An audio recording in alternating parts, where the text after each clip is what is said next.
I'm gonna make the bold assumption we're live. In which case, hello everyone. Welcome to One Step from Eden. This is a game that came out this year and I immediately hopped on. It is a game with a Mega Man Battle Network-esque combat system. And rather than it being more of a deck constructor, it's more of a deck builder. Or more of a deck deconstructor. Because I'm gonna remove some stuff for the most part. So there's various characters in here. The character that I like to play with, and I've been practicing a lot, is Seedless, who has a weird ability of hopping onto the enemy tiles and then doing crazy stuff. You'll see. I'll be ready to go once I'm ready to go. So let's start the run in 3, 2, 1, go. Alright, so let's see what the game has in store for me today. So after every battle you get to pick artifacts and or spells. That's actually a thing that I didn't want to pick, so I might just have to remove that, but that's fine. We have removal things. I'll just have to...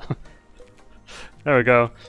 Ain't a live run of mine without an immediate issue going on in the run. It's fine though. Not too much of a problem. So, as you saw just a moment ago, there's like a little map system which kind of indicates which direction you're going to be going in. And this map system sort of... I'm trying to look for things along the lines of a shop and a few other things. Now, the spell that I'm going to be focusing on for the most part is Crossfire, which is a spell that hits in 4 directions. However, if you hit it dead on top of an enemy, then you'll sort of deal damage equal to every direction. I think 150 damage off the top of my head. So, we're at a shop right now. The shopkeeper is technically a fight in the game, but we're not gonna bother with that. Since that is only a fight that you do for the genocide run. This is not an upgrade that I want, so we're gonna try again. Apply fragile on hit, wonderful. That allows me to also talk about the effect of fragile, which is an effect that makes you deal 150% damage on enemies. Naturally, every single hit of the Crossfire spell will also apply that, which is wonderful. So we're just gonna try and hit that as much as possible. Now the reason that fire is appearing over here is because I have... also, that was a first boss fight. Very nice. Easiest boss fight. I would have wanted him to be at the end. I was talking about something, but I lost my train of thought. So we're just gonna continue on with the next thing. Which is, you saw a hostage just now. Rescuing hostages provide you with various effects depending on the type of hostage. The one we just killed there was a hostage that heals you. This one is one that I believe provides artifacts or money, one of the two. This is the money one. Never really pay attention to those all that much. Usually only focused on the healer ones. Now let's see that evil doggo. So I picked the red icon on the map just now, which means I'm on a blood path for this part of the run up until the boss fight. And a blood path means you can use health instead of money to buy things at the shop. That's basically the important part there, which I absolutely love. Because we don't need 1,000 health, we can use a little bit of that. Let's see, let's get that, don't care about that. That's great. Don't want to do that, want to use this, so we'll remove Frostbite and on we go. Menuing is the bane of my existence in this run. There's a lot going on and there's usually like 2 or 3 ticks per thing you do with said menu. Now the hardest boss around, I'm happy that I got him early on. He's a pain to target, and he's a pain because he adds another mechanic of the game into your deck called jams. There are certain abilities of his that add jams, and jams are spells that sort of clutter up your deck. And to remove them is a one-time use effect where you spend, I think, 2 mana on a jam by default.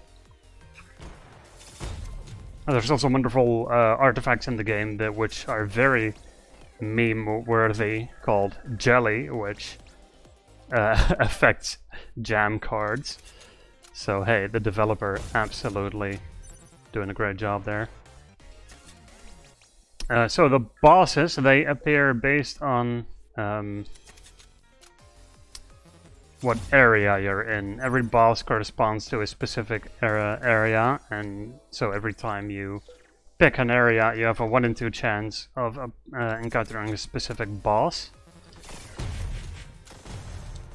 Now, this guy, bit of a... That's fine.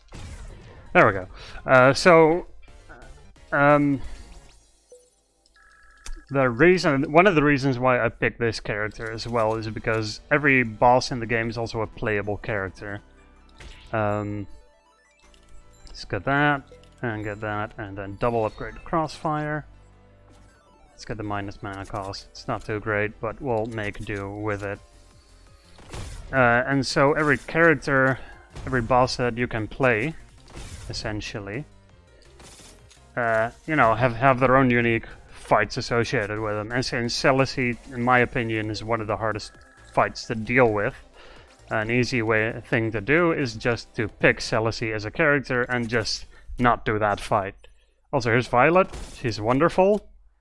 She has a rhythm game-based movement, rhythm game-based thing where her attacks are to the beat of her own song. Which I also have to give a shout out to the music in the game, because the music is phenomenal. I love it. It's very, very good. Let's see. Oh. There we go. And every boss that you rescue, by the way, assists you in fights. So you saw Violet just appear and give me a spell power buff, boosting the spells that I use. Let's go here. Too bad. Oh, okay. Evil Doggo ran into me, and I've got the contact thing. An artifact that deals damage whenever you touch an enemy with your body. Which is a wonderful thing to have, since we're going to be focusing on walking into the enemies anyway for the crossfire. Let's see, I'm still looking for one spell that I do want to add to the deck. I don't always get it, but just using the Zenith, the bomb ability, is a fine backup. It works. We go enemies walking into the hitbox of the attack, which is wonderful. Love that. Let's see what the shop has in store for us today. Luck upgrade, that's great. Fragile empowerment, wonderful. Let's get that. Now I basically have the important upgrades already, however, we're still going to be trying to find that Echo spell. Echo is a spell that duplicates the spell that you've just casted. There we go, off to Hazel. She's the construction-based character, very cute design. Let's see... Oh, well, she walked into the hitbox of the spell. I'll absolutely take it whenever they do that. That is not the area that I wanted to go to, but that's fine.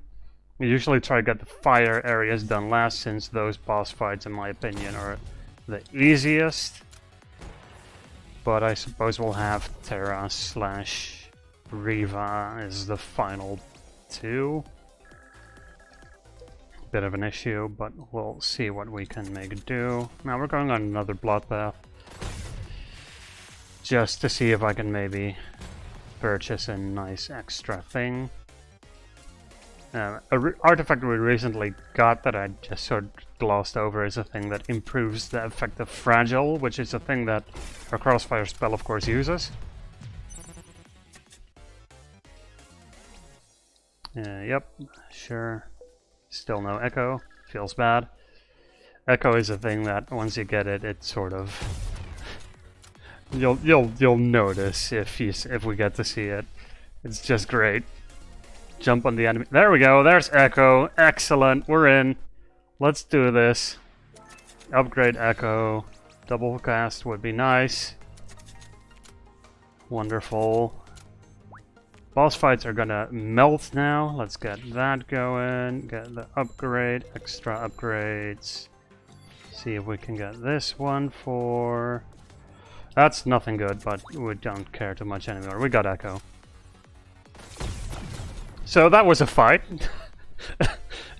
Echo is wonderful. You just blow things up. And we're gonna go into that Saffron boss fight.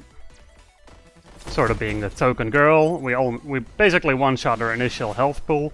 She revives once. Well, that was Saffron.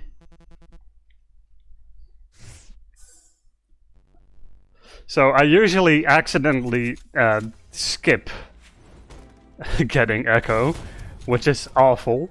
Because you can skip picking up upgrades, which I constantly do on the spells. Let's see, there we go. No more need for blood baths. We have everything we need right here. So the only thing we still want to grab is useful artifacts. Everything else is kind of whatever. Did I do something wrong there? I think we're still good. Mana regen is up at least. Yeah, we can still cast. Thank God. Freaking me out for a moment there. This game is very... It's very easy to have user error in this game. You sort of... Like, if you pick the wrong artifact or the wrong spell and clutter up your deck, the run can be basically over. Let's see... Upgrade echo again. Restore mana cost is fine. Was there anything useful? Nope. Let's go. So, there's also a genocide run, a neutral run, and a true genocide run. Neutral is when you, I believe, combine a certain amount of kills with saves. See, there's Riva, my favorite character in terms of design. She's absolutely amazing. However, that was the fight. The true genocide run is one that I'm kind of interested in maybe doing. Big problem with that is that you have to do the shopkeeper fight, and the shopkeeper fight is... It's something else. I recommend if you pick up this game to eventually just try that. And then to see if you even wanna have the achievement for that. You do unlock the shopkeeper as a playable character, which is very cool. Having a very weird shop mechanic going on with it. There we go. Wish I had the faster shuffle artifact, but I basically have the equipment I need, so I don't really. There's no really. I shouldn't complain anymore. I'm good. There we go. I like when Saffron shows up at those because she just blasts the enemy down, and you can just instantly skip out on the fight. There we go. Let's just check if we can get anything useful anymore. Sure, whatever. Let's get that. That's. There was no need for getting that, but hey. So we're coming up on the final couple of boss fights. Those are going to be right in a row, so there's the there's Terra first, and then the final boss. I've seen other people call her Terra Bull because she's kind of looking the same. No idea what the actual name of that boss is, though. I probably should have looked into that at some point, but whatever. Oh, we're kind of in trouble in terms of health. Never mind, we beat her. So, since we rescued Riva, Riva is a character that her assisting ability is rescuing you once. Also, time will be not on the final hit, but on Fade to Black after having saved the boss fight. so I'll be looking out for that. Now we're gonna probably take a... Yep, we're gonna take that rescue from Riva. I'm gonna have to be a little... There we go. Alright, so time is coming up soon. This run is pretty good. I'm very happy with this. Alright, so all the characters are gonna show up and they're gonna be like, "You're a meanie! You're mean. Don't. We're friends now." So time will be on... And 3, 2, 1, and... Time. So that was One Step from Eden. I hope I explained enough of it. There's a lot of things going on very quickly. This game is absolutely amazing. I love it.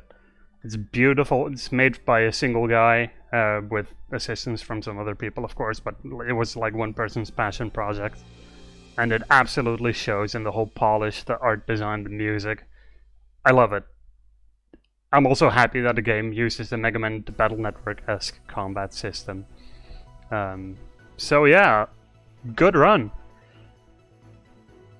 Fun thing is, you can fight the special thanks credits. Like, you can beat them all up. Well, that's it. So thanks for watching, everybody. Keep the donations coming for the event. And enjoy the rest of BSG Online too.